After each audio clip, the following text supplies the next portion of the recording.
النهاردة جايبالك وصفة جديدة وتجنن وطعمها خطير. لو عجبك وصفاتنا لايك وشير وسبسكرايب لقناتنا. لو كنتي أول مرة تشوفيني أنا هبة إبراهيم، بنعمل وصفات سهلة جدا وخطيرة. هاتي بتنجان رومي كده غسلناه كويس جدا، وبدأت إن أنا أشيل الجزء اللي فوق وأقطعه شرايح بالطول. أنا عايزة الشرايح لا تكون سميكة ولا رفيعة، يعني عايزاها بسمك 1 سنتي بالشكل ده. خلصت كل الكمية بالشكل ده. عايزة اقولكوا الطريقة دي حلوة قد ايه وجميلة جدا. بولة بقى وفيها مية كده ساقعة ومعلقة من الملح، ونزلت بشرايح البتنجان بتاعتي. سبتها حوالي 10 دقايق بس تنزل المرارة بتاعت البتنجان وصفتهم عادي خالص.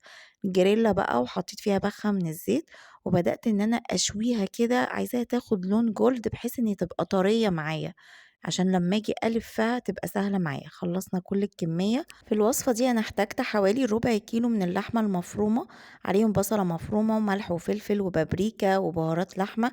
وبدأت ان انا اسمغ اللحمة بتاعتي بالشكل ده. حطيت بقى اللحمة جوه البتنجان ورلتها كده رول، كأنك كده بتعملي صوابع بتنجان محشية لحمة مفرومة. مش عايزة اقولكم ميكس اللحمة مع البتنجان خطير قد ايه. بعد كده جبت شرايح من الطماطم وبدأت ان انا احط كده في الفواصل. الصوص بتاعنا بقى بولة فيها معلقتين من الصلصة، معلقة من التوم البودر، قالب من الماجي، شوية مية سخنة كده ودوبيهم وانزلي عليهم على صينية البتنجان الخطيرة دي. أول ما تلاقيها شربت الصوص بتاعها كده يبقى خلاص كده استوت. قدميها مع الرز بالشعرية خطيرة. ميكس البتنجان مع اللحمة المفرومة في حتة تانية. لو عجبك الوصفة لايك وشير. باي.